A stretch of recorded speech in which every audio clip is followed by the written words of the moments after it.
오늘 하나님께서 우리에게 주시는 말씀은 전도서 7장 23절에서 29절까지 말씀입니다. 한 절씩 교독하도록 하겠습니다. 내가 이 모든 것을 지혜로 시험하며 스스로 이르기를 내가 지혜자가 되리라 하였으나 지혜가 나를 멀리하였도다. 이미 있는 것은 멀고 또 깊고 깊도다. 누가 능히 통달하랴.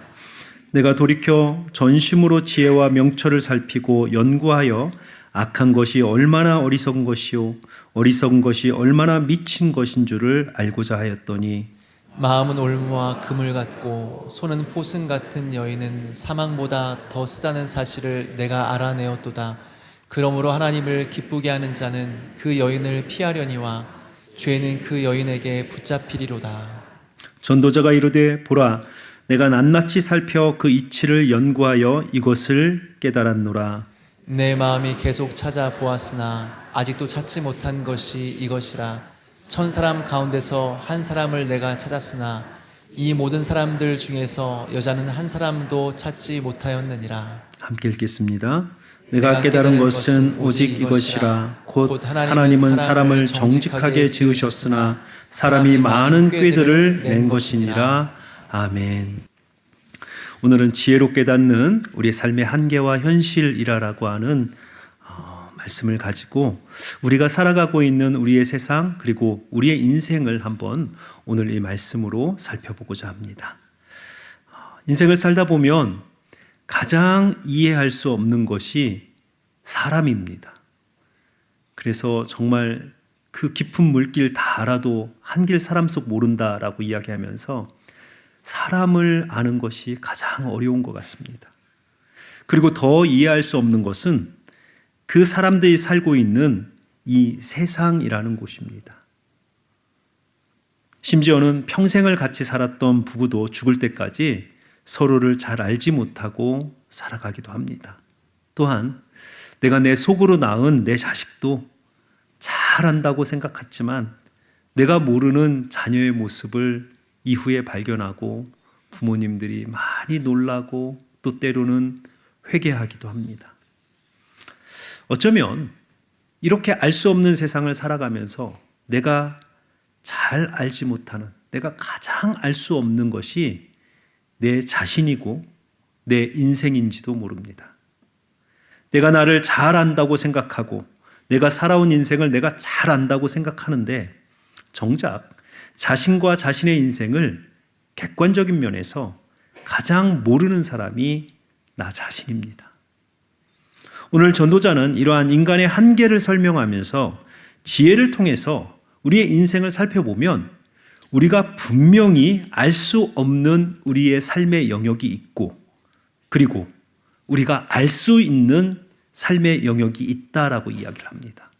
그래서 우리가 알 수 없는 것은 그것을 안다라고 교만하지 말고 그리고 알 수 있는 것에는 왜 우리의 삶이 내가 할 수 있고 알 수 있는 길에서 내가 왜 날마다 넘어지고 쓰러질까라고 하는 나의 삶의 정확한 진단을 해야 된다라고 이야기를 합니다. 먼저 전도자가 고백하는 것은 인간과 인간들이 살고 있는 세상은 사람의 지혜만을 가지고는 그 모든 세상을 그리고 그 사람을 안다고 할 수 없다라고 이야기를 합니다. 23절에 보니까 전도자가 이렇게 고백합니다. 내가 이 모든 것을 지혜로 시험하며 스스로 이르기를 내가 지혜자가 되리라 하였으나 지혜가 나를 멀리하였도다. 자, 23절을 보니까 이 전도자가 내가 세상의 모든 것을 알려고 노력했으나 그러나 실상은 나는 아무것도 모르겠더라. 그 이야기를 하는 것입니다. 첫 구절을 히브리어 원문에 따라서 번역해 보면 이렇습니다. 내가 이 모든 것은 사람과 세상이에요. 내가 이 모든 것을 지혜를 통해 시험한 후에 내가 말하기를 내가 참 지혜롭게 되었구나라고 생각했다라는 거예요.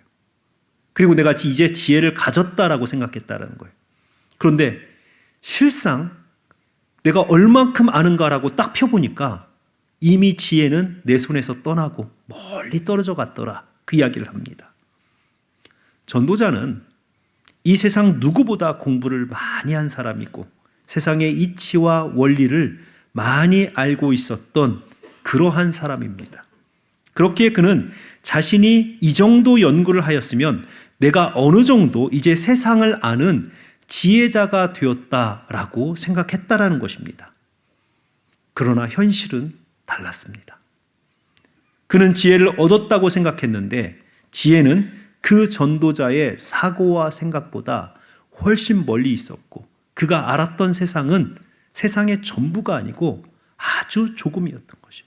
그래서 지혜라고 하는 것이 내가 가두면 가둘수록 더 멀어지고 내가 내 거라라고 감추면 감출수록 지혜는 더 희미해지는 것이 지혜다라고 그렇게 전도자는 고백을 합니다. 그리고 나서 이 전도자가 이걸 깨닫고 나서 내가 정말 모르는구나 세상을. 그걸 깨닫고 나서 24절에 이렇게 탄식합니다. 이미 있는 것은 멀고 또 깊고 깊도다. 누가 능히 통달하랴. 자, 여기서 보면 모든 것을 다 안다고 생각했는데 실제로 자신이 아는 것이 별로 없다라고 하는 사실을 깨닫고 전도자가 하나님께서 이끌어 오신 역사 앞에서 겸손해지는 거예요. 여기서 보니까 이미 있는 것, 이 표현은 전도서에 많이 나왔습니다. 이게 무슨 표현이냐면 하나님께서 지금까지 주관하고 이끌어 오신 나의 삶의 현실입니다. 그리고 오늘이에요. 우리는 이 오늘이라고 하는 이 날을 우리는 내 거라고 생각하고 내가 만들어냈다고 생각하고 내가 계획할 수 있다라고 생각했다라는 겁니다. 그런데 오늘을 실제로 들어가서 보니까 오늘을 알 수 있는 것도 아니고 계획할 수 있는 것도 아니고 내가 통제할 수 있는 것도 아니라는 것을 발견합니다. 그래서 이미 있는 것, 내가 지금까지 살아온 것, 그리고 현재 내가 살고 있는 이 세상과 이 현실이 멀고 깊고 또 깊도다. 누가 나의 오늘을 알 수 있으랴, 통달할 수 있으랴라고 고백합니다. 모든 것을 다 안다고 생각했는데 실제로 자기 자신이 아는 것이 별로 없다라고 하는 그 사실을 깨닫고 하나님 그 앞에서 전도자가 이제 겸손해지는 것입니다. 자신의 지혜로 모든 상황과 현실을 다 이해할 수 있고 자기 자신도 잘 안다고 생각을 했는데 어느 시점에 이르러 자신이 아는 것이 없다라고 하는 것을 깨닫고 우리는 현재 하나님의 역사하심이 일어나는 이 현실을 살아가지만 그 현실을 다 이해하는 것은 너무도 먼 것이고 너무도 깊고 깊은 것이어서 깊은 우물에 물이 있지만 그것을 끌어올리는 것이 힘든 것처럼 내가 하루를 살아가지만 이 하루가 나에게 어떤 의미를 줄지 우리는 알 수 없는 그 인생의 길을 우리는 살아가고 있다라고 이야기합니다. 제가 어제 저녁에 이 말씀을 이렇게 준비를 하면서 문득 제 마음에 일평생 잊혀지지 않는 한 장면이 생각났습니다. 박사학위 논문을 쓰고 마지막 이 논문을 발표를 하는 그날입니다. 우리가 보통 디펜스라고 이야기하면 방어하는 날이에요. 그래서 그날 한 2시간 정도 제 논문을 심사위원들과 학생들 앞에서 발표를 하고 그리고 나서 심사위원들이 평가를 해서 통과냐 아니면 페일이냐 떨어지냐 결정이 됩니다. 10년 정도 공부를 한 그 유학 생활이 결정되는 날입니다. 논문을 막 이제 열심히 발표를 하고 교수들이 나가 있으라라고 이야기를 해요. 학생들 다 내보내고 또 발표자도 나가 있습니다. 그럼 1시간이나 1시간 반 정도 그 안에서 교수들이 치열하게 공방을 합니다. 고성이 나오기도 하고 막 교수들끼리 이 학생을 통과시켜야 되냐 통과시키지 않아야 되느냐. 1시간 정도의 그 시간이 지나면 이제 그 학생만 부릅니다. 그런데 이제 문이 딱 열리고 어떤 말을 하느냐에 따라서 이제 통과가 됐는지 통과되지 않았는지가 결정되는 거예요. 문이 딱 열리고 심사위원장이 나와서 Congratulations, Dr. Kim. 그러면 축하합니다, 김 박사. 이렇게 되면 통과된 거예요. 그런데 문이 딱 열리고 Come on in, sit down. 자, 들어와 앉아. 끝난 거예요. 그러니까 문이 딱 열리면 도대체 어떤 말이 그 입에서 나오는지가 정말 떨리는 순간입니다. 드디어 문이 딱 열렸어요. 그리고 그 심사위원장이 와서 Congratulations. 그리고 막 웃으면서 이제 들어오라고. 그래서 막 마지막 정리하고 다 잘했다라고 읽고 다 끝나고 나왔습니다. 이제 아내에게, 기다리고 있는 아내에게 막 금식을 하고 있었어요. 아내가 일주일째 금식을 하고 있었습니다. 그 아내에게 이제 전화를 해야 되는 거예요. 통과됐다고. 근데 그 순간에 전화를 할 수 없는 두려움이 제 마음속에 엄습하는 거예요. 기쁜 날이잖아요. 그런데 제 마음속에 이제 내가 성경의 박사가 됐는데 아는 게 너무 없다. 내가 이대로 나아가서 뭘 가르칠 수 있을까? 내가 아는 것이 너무 없구나. 그 두려움이 엄습하는 거예요. 그래서 전화를 하지 못하고 한참을 서 있었습니다. 근데 왜 그런 느낌이 들었는지 모르겠어요. 근데 여러분, 제가 요즘에 그 동일한 두려움을 느낍니다. 신학을 공부한 지 올해가 31년 차입니다.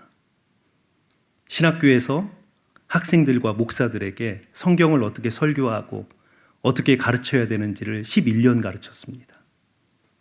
그런데 제가 매주일, 매일 아침 설교를 준비하면서 나는 참 모른다. 내가 성경을 아직도 모르고 하나님도 아직 모르고 신학도 아직 모른다. 그 두려움이 정말 엄습해 옵니다. 제가 또 요즘에 여러 이곳저곳에서 이렇게 이메일을 많이 받습니다. 근데 어떤 분이 이메일을 보내셔서 저한테 목사님, 신학 공부 다시 하고 설교하십시오. 목사님, 설교는 이것이 부족합니다. 뭐 이러시면서 이제 막 메일을 보내세요. 한편으로 이런 메일을 받으면 참 속상합니다. 그런데 또 한편으로는요, 제가 여전히 부족한 사람이구나. 내가 아직도 많이 부족하구나. 근데 이제 걱정이 어느 신학교를 가서 신학 공부를 더 해야 되나. 이제 걱정이 됩니다. 이제 어제 저녁에 고등부 수련회를 마쳤잖아요. 저희 막내가 이번에 이제 수련회에 참석을 했습니다. 그래서 이제 저도 열심히 기도하고 또 이 아이가 하나님 앞에서 또 하나님의 거룩한 임재를 경험할 수 있도록 그렇게 기도를 했는데 저녁에 6시가 되니까 마치고 저도 이제 저녁을 그 고등부 그 간식 중에 남는 게 있다고 그래서 햄버거를 하나 얻어서 이제 제 목양실에서 저녁을 그걸 먹으려고 하고 있는데 얘가 이제 아빠가 혼자 저녁 먹는 줄 알고 자기도 햄버거를 하나 가지고 목양실로 온 거예요. 그리고 털썩 안더니 저한테 하는 첫말이 아빠 목회는 안 되겠어 그러는 거예요. 그래서 얘가 이게 무슨 말인가 그랬더니 제가 요즘에 아이의 이제 진로에 대해서 생각을 하면서 너 목회 한번 생각해 보진 않니? 목회의 길도 참 아빠 보면서 행복한 것 같대. 그러니까 얘가 이제 거기에 반응을 별로 안 하다가 제가 보니까 이번 수련회 때 자기 마음속에 그런 기도가 있었던 것 같아요. 그런데 자기가 우리 고등부 목사님을 보니까 너무 힘들어서 자기는 목회를 못할 그 얘기를 하는 거예요. 그래서 제가 이제 좀 말이 좀 통하겠다 싶어서 그 아이 옆에 놓고 야, 아빠도 요즘 참 목회가 쉽지 않더라. 그런데 그 아이가 툭 던지면서 뭐라고 하냐면 새내기라 그래. 짬 참은 괜찮아. 자, 이 말 알아듣시는 분들은 이 아이들 키워보신 분이에요. 새내기라 그래. 짬 차면 괜찮아. 그러면서 저한테 이 배지를 줬어요. 이게 고등부 이번에 수련회 마치고 한 배지인데 뭐라고 돼 있냐면 새로운 질서. 그래서 아빠 이거 차. 그러니까 새 마음 가지고 이거 제가 그 말이 싫지가 않은 거예요. 그래서 너무 위로가 됐어요. 새로운 마음으로 안다고 하지 말고 진짜 30년이 아니고 300년을 해도 이게 2000년을 연구해 온 것이 성경 아닙니까? 구약까지 하면 5000년 이상을 연구해 왔는데 아직도 학자들이 모른다라고 하는 게 하나님 말씀이에요. 근데 그걸 우리가 어떻게 다 안다고 하겠어요? 그러니까 모른다라고 새 출발하자. 겸손하게 새 출발하자. 그래서 제가 어제 저녁에 이 배지를 이렇게 차면서 야, 이게 정말 큰 위로가 되더라고요. 그래서 나는 모른다. 새롭게 시작하자. 자, 오늘 전도자도 어쩌면 그의 인생에서 인류의 역사에 이 사람처럼 지혜로운 자가 있을까 싶을 정도로 솔로몬이라면 얼마나 지혜가 넘쳤습니까? 그런데 그가 그의 인생을 뒤돌아보면서 다 안다라고 생각했는데, 자기 자신도 잘 알고 세상도 알고 현실도 안다라고 생각했는데, 실제로 뒤돌아보니까 내가 모르는 것이 너무 많다라고 고백하는 거예요. 전도자는 자기 자신이 가진 지혜로 세상의 모든 것을 다 안다라고 생각했는데 사실은 자기는 모르고 있었다라는 것을 깨닫고, 자기의 이 지혜에 관한 결론을 이야기하는 다음 장이죠. 8장 17절에 뭐라고 이야기를 하냐면 이렇게 결론을 냅니다. 지혜에 관해서 8장 17절에 보니까 또 내가 하나님의 모든 행사를 살펴보니 해 아래서 행해지는 일을 사람이 능히 알아낼 수 없도다. 사람이 아무리 애써 알아보려고 할지라도 능히 알지 못하나니 비록 지혜자가 아노라 할지라도 능히 알아내지 못하리로다. 하나님께서 해 아래서 행하시는 하나님의 모든 행사를 나는 다 안다라고 생각했는데 내 인생을 보고 내 자신을 보니, 그리고 세상을 보니 나는 정말 하나님의 역사하심을 알지 못하는 연약한 한 사람이었다라고 자기 자신의 연약함을 하나님 앞에 고백합니다. 자, 그래서 지혜는 여기서 시작되는 거예요. 지혜는 모든 것을 다 안다라고 하는 순간 우리는 교만의 늪에 빠져드는 거고, 나는 아무것도 모릅니다. 하나님 앞에서 나는 하나님의 행사하심을, 역사하심을 나의 이 연약한 지혜로는 다 알 수 없습니다. 여기서부터 은혜가 시작되는 겁니다.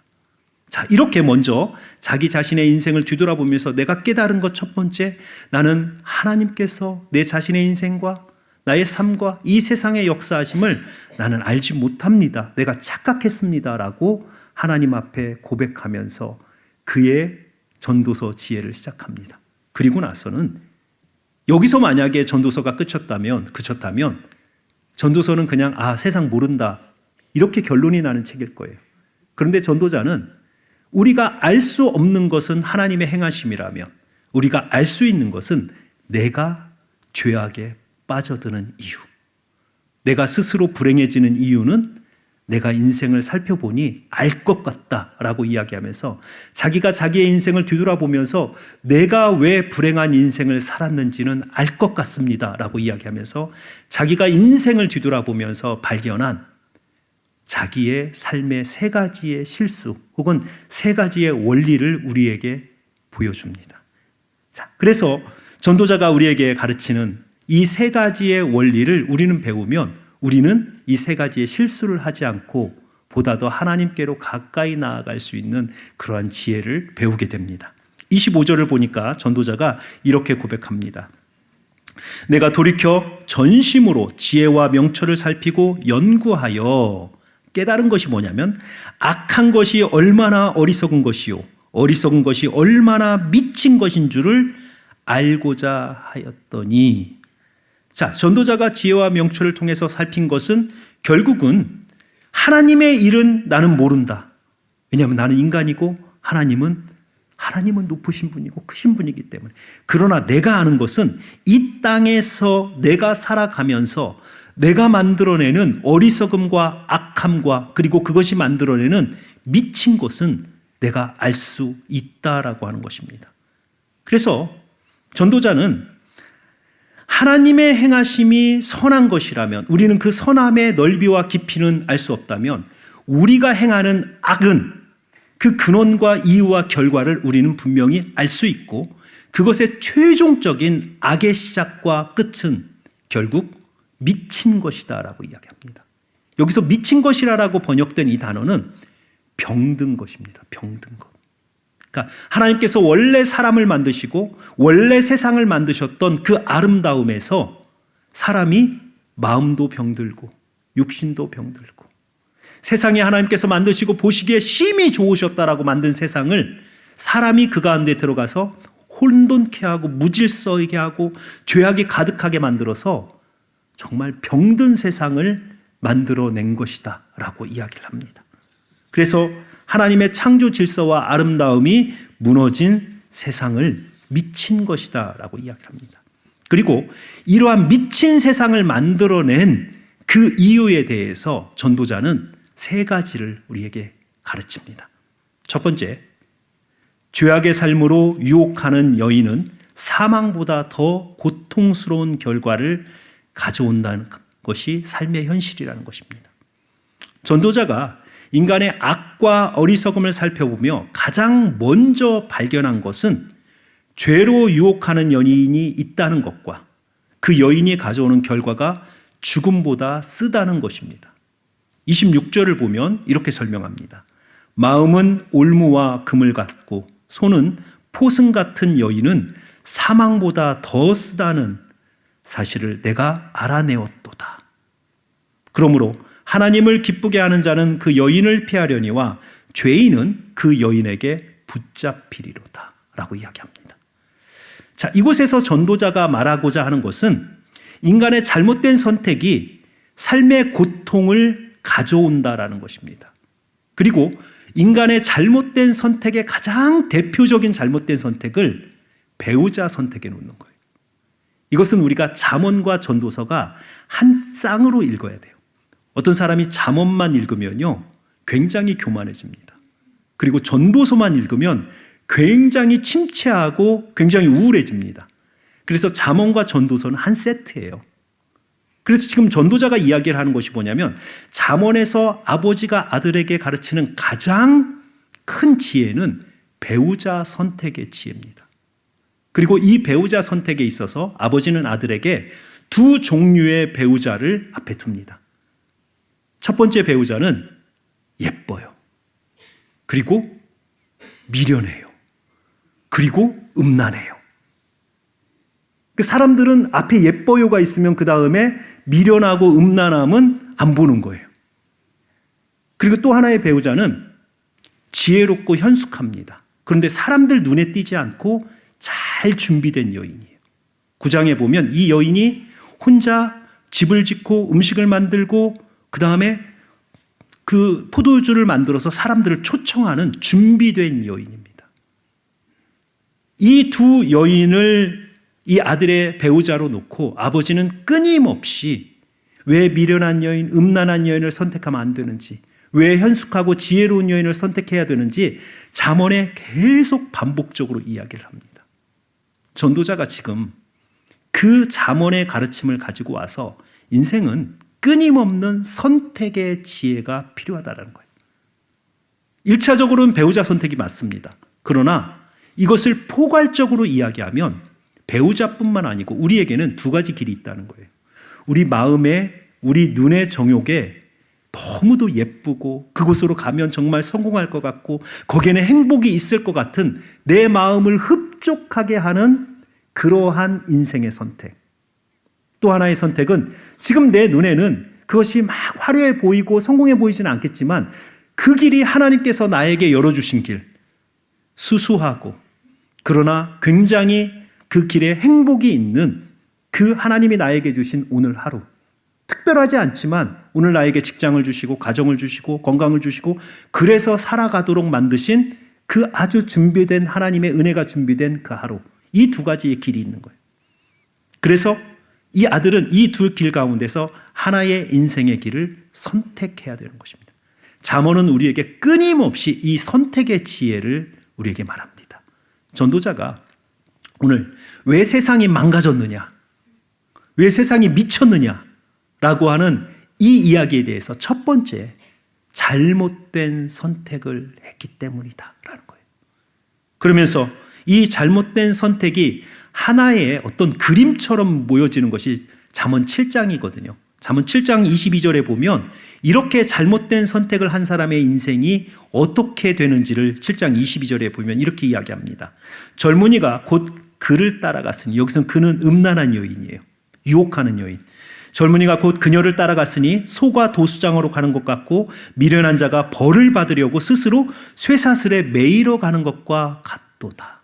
7장에 보면 한 여인이 젊은이가 그 마을에 들어간 한 젊은이를 가서 포옹하고 키스하면서 내가 너를 만나려고 화목제를 드렸고 우리 집에는 요와 이불이 있고 맛있는 음식이 있고 우리 남편은 전대를 가져서 보름이나 돌아오고 오늘 밤 흡족하게 우리가 사랑하자. 너에게 아무런 부담도 주지 않을게. 뭐 이러면서 유혹하는 그 모습. 그런데 끝내는 이 젊은이가 그녀의 집으로 들어가는 그 모습을 소가 도수장으로 끌려가고 죄인이 스스로 그 수갑을 차러 들어가는 것과 같다. 그녀의 방은 스올의 방, 죽음의 방이니라 라고 이야기를. 지금 이 전도자가 이야기하는 것은 인생에는 이렇게 겉으로는 화려하지만 그 속에는 죽음이 있는 선택이 있다는 거예요. 그리고 많은 사람들이 그 죽음의 길을 선택해서 그의 인생의 마지막에 사형할 때 사용되어지는 독초, 순쓰기라라고 잠언에는 번역이 되어 있지만 사형을 할 때 그를 죽이기 위해서 하는 그 쓴 독초의 물을 마셔서 내장이 다 거기서 타거든요. 그 고통을 느끼는 그 고통보다 그 여인의 선택의 길은 더 아프다, 고통스럽다라고 이야기를 합니다. 그래서 전도자가 지혜를 통해서 깨달은 첫 번째, 왜 세상이 이렇게 나의 인생이 이렇게 불행해졌는가라고 하면서 첫 번째는 잘못된 선택이었다라고 이야기합니다.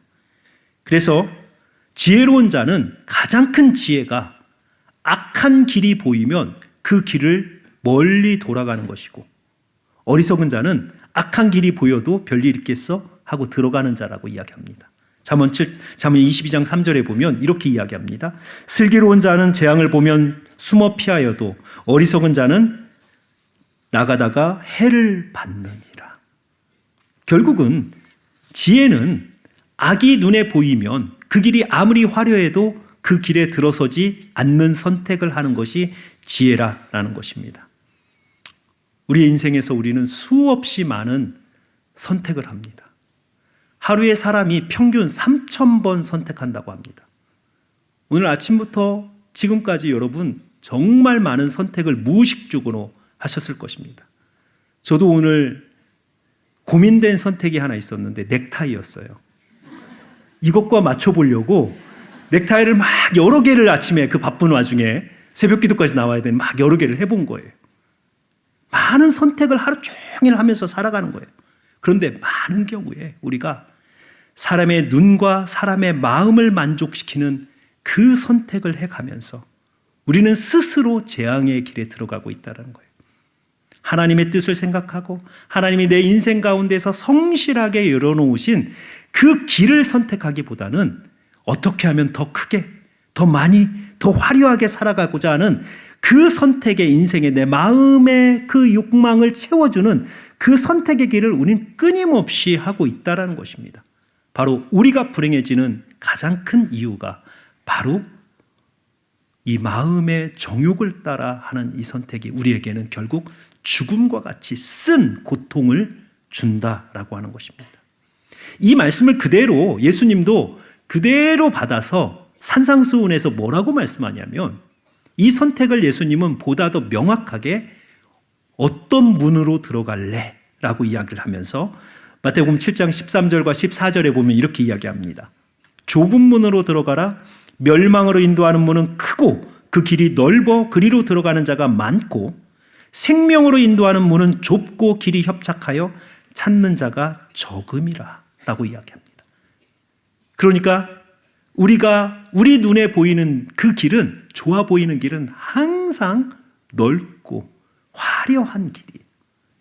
그리고 그 길의 마지막에는 죽음이 있습니다. 그러나 우리 눈에 좁아 보이고 저곳에 무슨 소망이 있겠어? 저게 무슨 즐거움이 있겠어?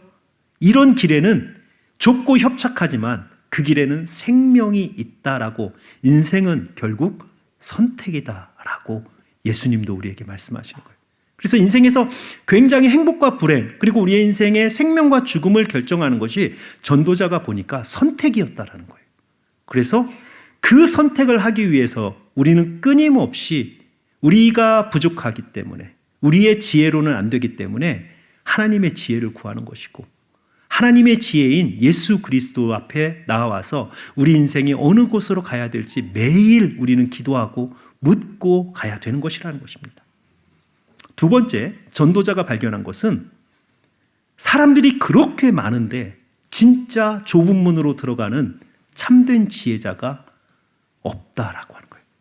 그런 지혜자를 찾기가 힘들다라는 것입니다. 28절을 보겠습니다. 28절에 보면 내 마음이 계속 찾아보았으나 아직도 찾지 못한 것이 이것이라. 1000사람 가운데서 한 사람을 내가 찾았으나 이 모든 사람들 중에서 여자는 한 사람도 찾지 못하였느니라. 자, 28절의 이 전도서는요, 잘못 읽으면 여성 차별적인 그러한 본문으로 읽힐 수 있습니다. 우리 자매들은 이 본문 읽으면서 속상하실 거예요. 요즘 각 학교 1등들은 다 자매들입니다. 심지어는 육군사관학교도 자매들이 수석합니다. 그런데 지혜자가 없다고요? 이러면서 우리는 반론하고 싶을 거예요. 전도자는 이 땅에서 지혜로운 사람을 찾는 것이 어려운 것이다라는 걸 먼저 설명합니다. 얼만큼 어렵냐면 1000명 사람들을 자기가 만났는데 그 중에 지혜로운 사람은 1명꼴로 찾았다는 거예요. 그럼 퍼센테이지로 보면 0.1%만이 지혜자였다는 거예요. 그런데 이렇게 1000명에 1명꼴로 나오는 이 지혜자들 가운데서 여자는 한 사람도 없었다. 이렇게 이야기를 합니다. 자, 여기까지 들으면 굉장히 속상한 거예요. 그리고 실제로요, 마틴 루터도 그렇고 교부의 크리스토품도 그렇고 설교를 뭐라고 얘기했냐면 원래 여자는 미련하다. 남자는 하나님의 지혜를 받았고 그래서 여자는 남자에게 복종해야 된다. 이렇게 설교했어요. 그런데 그 당시에는 그게 그냥 막 다 받아들였습니다. 그렇지, 남자가 더 똑똑하지. 그런데 요즘 보면 그렇지 않다라는 것이 우리 각 학교 수석자들 보고 이 세상에 정말 뛰어난 사람들 보면 나오거든요. 자, 그러면 이 본문은 도대체 뭐냐라는 거예요. 자, 우리가 이 본문을 그래서 성경을 깊이 읽으면 오해를 하지 않아요. 겉으로 살짝 읽으면 엄청 오해합니다. 성경은 성차별 본문이다 이러고. 그런데 이 말을 깊이 이해하면 이것은 성차별 본문이 아니고 전도자가 자신의 삶을 참회하며 통곡하며 이곳에 회개하는 본문이에요. 이 전도자가 솔로몬이라면, 많은 학자들이 전도자가 지금 자기의 어떤 이름을 감추고 쓰고 있지만 여러 가지 정황상 보면 솔로몬인 거예요. 이 사람이 솔로몬이라면 솔로몬은 그의 인생에서 정말 큰 잘못된 선택을 한 경우가 있습니다. 바로 열왕기상 11장에 나타나는, 자기가 국가를 안정하게 운영하기 위해서, 전쟁을 하지 않고 국가를 운영하기 위해서 그 주변에 있는 이방의 공주들을 다 데려다가 결혼을 한 거예요. 그리고 이 결혼한 여인들을 데려다가 궁궐에 갖다 놓고 볼모가 되는 거예요. 너희들이 우리나라 쳐들어오면 너 공주, 네 딸 죽는다. 그러면서 볼모로 잡고 있고, 자기 자신도 자기보다 강대국인 바로 애굽의 딸을 데려다가 자기 자신도 스스로 볼모가 돼서 내가 당신의 사위나라니까 애굽에서 우리 쳐들어오지 마십시오. 결혼 정책을 통해서 국가의 안정을 꾀했습니다. 그런데 문제는 이 1000명의 여인들이 예루살렘으로 오면서, 솔로몬의 궁으로 오면서 다 각자 자기들의 우상들을, 신들을 가지고 온 거예요. 예루살렘이 그 지역의 모든 신들의 백화점이 되어버린 겁니다. 그러면서 이스라엘이 급격하게 타락하기 시작합니다. 열왕기상 11장 3절은 솔로몬의 타락을 이렇게 이야기합니다. 왕이 후궁이 700명이요 첩이 300명이라 그의 여인들이 왕의 마음을 돌아서게 하였더라. 왕의 마음을 하나님으로부터 돌아서게 하였더라. 그렇게 지혜롭던 솔로몬이 가장 어리석은 사람이 된 것은 바로 이 여인들 때문이다라고 이야기합니다. 자, 여러분, 솔로몬이라고 하는 이 사람을 보면 참 인생이 얼마나 모순된 삶을 우리가 살아가는지 알 수 있습니다. 솔로몬은 잠언을 기록한 사람이에요. 잠언에서 솔로몬이 계속 이야기한 게 뭐냐면 지혜롭고 현숙한 여인 선택해라. 미련하고 음란한 여인은 절대 안 된다. 그렇게 잠언에서 가르쳤던 솔로몬이 실제 그의 삶에서는요, 자기 자신의 그 가르침에 정반대의 선택을 한 거예요. 그래서 미련하고 음란한 여인들 1000명을 모아다가 이스라엘을 가장 음란한 국가로, 가장 우상이 많은 나라로 만들어버린 것입니다. 그래서 지금 이곳에서 솔로몬이 탄식을 하는 거예요. 내가 1000명의 사람 가운데서 한 명의 여인이라도 지혜자가 있었는지 찾아보았는데 내가 선택한 1000명 중에 한 명도 자기가 가르쳤던 지혜로운 현숙한 여인은 없었다. 나의 선택은 망했다. 이런 거예요. 그러니까 지금 이 본문은 여자가 남자보다 어리석다라는 것을 이야기하는 것이 아니고 솔로몬이 자기의 인생을 뒤돌아보면서 지혜자가 참 찾기 힘들다. 그런데 내 선택도 역시 1000명의 사람 가운데 한 명의 지혜자를 찾아보고 했지만, 한 명의 여인이라도 내가 선택한 여인의 지혜자가 있는지 찾아보고자 했지만 그 중에 한 명도 찾지 못하는 나는 잘못된 선택으로 내 인생의 마지막에 독초보다 쓴 그러한 인생을 나는 살았다. 그렇게 지금 참회하며 고백하는 것입니다. 오늘 이 솔로몬이 보여주는 것이 바로 서두에서 말씀드린 것처럼 자신과 자신의 삶을 잘 안다라고 생각했고 세상의 모든 이치를 다 안다라고 생각했던 그 솔로몬이 실제 그의 삶에서는 그가 말한 것과 정반대로 가장 어리석은 선택을 하고 말았다는 거예요. 이게 우리의 현실입니다. 이게 사람이고요. 이렇게 연약한 거예요. 가장 뛰어난 지혜자가 가장 어리석은 우매자가 될 수 있는 것이 모든 인간입니다. 이것을 현실이라고 이야기를 하고 있어요. 그래서 솔로몬은 자기 자신의 인생을 뒤돌아보면서 고백적으로 지금 참회를 하면서 너희는 나처럼 이렇게 지혜로운 것, 모든 걸 다 아는 것처럼 하지만 가장 어리석은 자의 이 잘못된 선택을 하지 말라라고 우리에게 지금 통곡하며 지혜를 나누고 있는 것입니다. 우리의 인생에서도 우리는 분명히 이러한 모순과 한계를 모두가 가지고 살아갑니다. 완벽한 사람은 아무도 없어요. 누구나 이렇게 잘못된 선택을 할 수 있는 위험이 있습니다. 그래서 우리는 날마다 하나님 앞에 간구하는 거예요. 지켜달라고. 그리고 우리는 날마다 예수 그리스도의 지혜를 구하는 거예요. 올바른 선택을 할 수 있는 지혜를 달라고. 그래서 교만한 자가 다 안다라고 하는 자가 이 세상에서 가장 위험한 자입니다. 고린도전서 10장 12절에 보면 뭐라고 이야기하면 선줄 생각하는 자는 넘어질까 조심하라. 오늘 전도자는 우리에게 뭐라고 이야기하냐면 다 안다라고 생각하는 자는 가장 모르는 자다라고 이야기를 하는 거예요. 그러므로 우리가 하나님 앞에서, 하나님의 지혜 앞에서, 우리의 인생 앞에서 겸손해야 된다라고 하는 것을 우리에게 전합니다. 마지막으로 이 전도자가 깨달은 세 번째 인간 삶의 현실은 하나님은 인간을 아름답게 창조하셨으나 인간이 우리의 삶을 추하게 만들었다는 거예요. 전도자의 마지막 질문은 하나님이 이렇게 선하신데 세상은 어쩜 그리 악할까라고 하는 거예요. 그러면서 이 세상이 다 헛되고 헛되며 모든 것이 다 불행하다, 내 인생은 다 불행하다라고 그렇게 전도자가 고백하면서 하나님은 나의 인생의 선함을 왜 만드시 않냐고, 나를 왜 행복한 길로 인도하지 않으셨을까라고 하는 이 질문을 던지는 겁니다. 그리고 전도자는 그 질문의 답을 스스로 찾습니다. 그것은 바로 뭐냐면 7장 29절입니다. 내가 깨달은 것은 오직 이것이라. 그가 인생을 뒤돌아보면서 마지막으로 깨달은 것이 이거라는 거예요.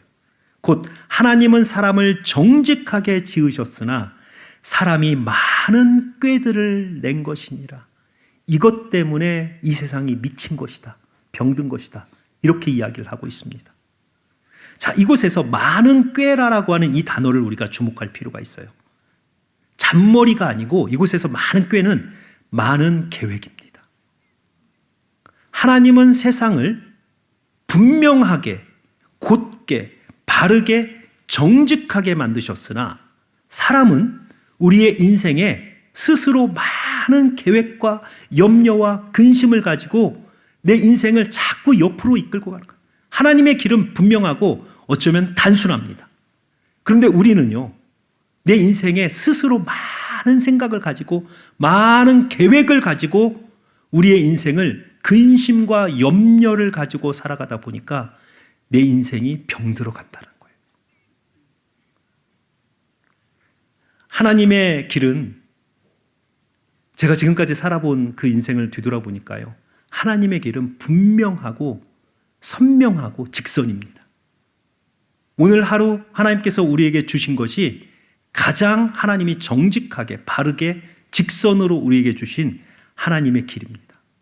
가정이 있고요, 교회가 있고, 사업이 있고, 직장이 있고, 그러면 그 길에서 하나님께서 가라고 하는 그 길을 걸어가는 거예요. 그런데 많은 사람이요, 오늘 하루를 살아가면서 내일을 염려해요. 많은 사람들이 오늘 하루를 살아가면서 10년 후에는 어떻게 될까 걱정하는, 내 안에 많은 계획들이 있기 시작하는 거예요. 그러면서 어떤 일이 생기냐면 오늘 하루를 잘 살지 못하면서 내일을 염려해요. 그리고 10년 후를 걱정하는 거예요. 그러니까 점점 내가 할 수 있는 것 이상을 해야 될 것처럼 준비해야 되고 뭔가 더 많이 벌어야 되고 더 빨리 가야 될 것 같고, 이러면서 우리는 잘못된 길, 병든 인생으로 나아가기 시작한다는 거예요. 그래서 오늘 전도자가 우리에게 전달하는 것은 하나님은 우리의 인생을 직선으로 분명하게 단순하게 만드셨는데 사람이 스스로 이곳에 많은 계획과 생각을 넣어서 우리의 인생을 복잡하고 혼돈스럽고 아주 무질서하게 만들어가고 있다라는 것입니다. 그러니까 우리의 계획이 많고 우리의 지혜가 많으면 많을수록 우리의 인생이 더 행복해지는 것이 아니고 더 혼잡스럽고 무질서해지고 결국은 불행한 인생을 살아갈 수밖에 없다라고 하는 것입니다. 그래서 오늘 우리 이 말씀이 우리에게 주는 굉장히 큰 도전이 있어요. 그것은 바로 우리는 한계를 가지고 있다라는 걸 고백하는 거예요. 전도자가 처음엔 세상 다 알고 나도 다 안다고 생각했는데 실제는 그게 아니었음을 깨닫습니다. 그리고 자기의 인생이 마지막에 보니까 다 망가져 있는 거예요. 왜 내 인생이 이렇게 망가졌고 불행하고 죽음보다 쓴 이 고통의 마지막을 내가 맞고 있지? 생각해 보니까 내가 처음에 선택을 잘못한 거예요. 그리고 그 선택 가운데서 나는 한 명이라도 있겠지 하고 1000개의 선택을 했는데 그 1000개의 선택 가운데서 한 명의 지혜자도 없는 정말 눈의 정욕을 따라서 인생을 선택하며 살아왔다라는 것입니다. 그것 때문에 내 인생이 결국 병든 인생을 살았고, 그런데 뒤돌아보니까 원망하려고 보니까 하나님 나를 돕지도 아니하셨고 나를 태어날 때부터 가난한 집에서 태어나게 했고 내 몸은 원래 약했고 뭐 이렇게 뭔가 하나님한테 막 원망을 하려고 찾아보니까 가만히 생각해 보니 하나님은 인생을 정직하게 분명하게 명료하게 나에게 길을 보여주셨는데 내가 거기에다가 많은 생각과 염려와 그리고 근심을 넣어서 내 인생이 병들어 갔던 거예요. 전도자가 오늘 우리에게 분명하게 보여주는 것은 겸손의 지혜예요. 알 수 없다라고 하는 것. 하나님의 행하심을 우리는 다 알 수 없다. 그러니까 하나님 앞에 더 나아와서 예수 그리스도의 지혜를 더 구하고 하나님의 은혜를 더 구해서 우리는 하루하루를 살아갈 수밖에 없다라고 하는 거예요. 그리고 우리가 할 수 있는 것은 내 인생 가운데서 선택의 지혜가 되어졌을 때 눈에 마음에 내 육신에 좋은 정욕의 길이 아니라 하나님께서 보여주시는 분명하고 단순하고 하나님의 은혜가 있다라고 하는 그 길을 우리는 묵묵히 선택하며 나아가는 순종이 내가 많은 계획을 가지고 화려한 미래를 계획하는 것보다 훨씬 생명과 행복이 있는 길이다라고 이야기를 합니다. 우리가 지혜를 통해서 알 수 있는 것, 내 삶이 무너진 이유들을 전도자는 오늘 그렇게 통곡하며 우리에게 지혜를 나눕니다. 그래서 여러분 우리의 삶 가운데에서도 어느 곳이 무너져 있다면 하나님 그곳에 가서, 여러분 그곳에 가서 하나님은 분명하고 정직하고 선명하게 보여줬지만 내가 그곳에 많은 근심과 계획을 가지고 그 길에서 잘못된 선택을 한 것이 무엇인지를 뒤돌아봐야 돼요. 그래야만 나의 인생이 더 이상 굽어지지 않고 방황하지 않고 올바르게 살아갈 수 있다라고 하는 것입니다.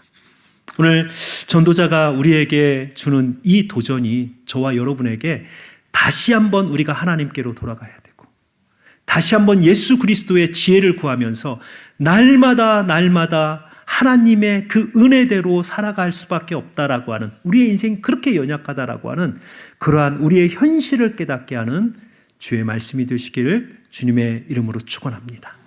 오늘 이 시간 주신 말씀 붙들고 하나님, 제가 그동안 참 내 인생 다 안다고 생각했고 내가 다 알아서 할 수 있다라고 생각했는데 오늘 그렇게 뛰어난 전도자도 자기 인생을 뒤돌아보며 이렇게 통곡합니다.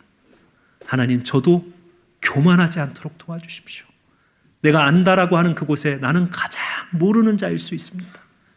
그래서 하나님, 예수 그리스도의 그 지혜, 하나님의 은혜가 없이는 나도 오늘 이렇게 무너질 수밖에 없음을 고백합니다. 이렇게 우리가 하나님 앞에 다시 한번 이 전도자의 인생의 통곡을 통해서 우리는 하나님께로 나아가는 은혜가 될 수 있도록 우리 이 시간 우리의 삶을 뒤돌아보며 잠시 기도하겠습니다. 기도합니다. 아버지 하나님, 오늘 주신 이 말씀 우리가 붙들고 다시 한번 섭니다. 우리가 얼마나 연약한 존재인지 하나님 다시 한번 이 말씀을 통해서 깨닫습니다. 아무리 인간이 지혜가 뛰어나도 결국 이 세상에 어떤 것도 알 수 없는 연약한 존재임을 하나님 고백합니다. 그러나 우리가 분명히 아는 것은 내가 잘못된 선택으로 인해서 내가 불행한 인생을 살아가고 있다는 것입니다. 하나님께서 주신 선택의 그 지혜를 하나님 우리가 얻을 수 있도록 도와주시옵소서. 하나님의 놀라운 은혜와 예수 그리스도의 그 지혜로 말미암아 우리의 삶의 기로에서 하나님 기뻐하시는 정직하게 만드신 그 은혜의 길을 선택할 수 있는 주여 지혜를 우리에게 주시옵소서. 주님 도와주시옵소서.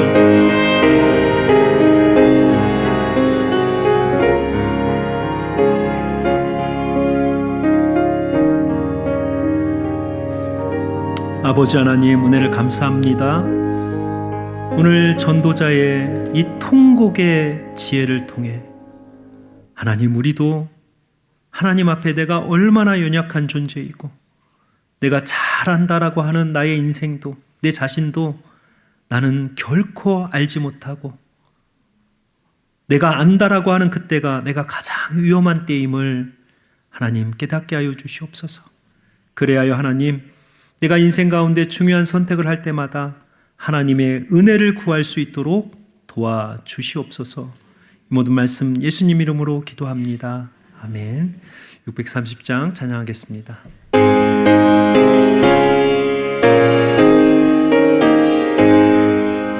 진리와 생명 되신 주, 이 몸을 바치옵니다.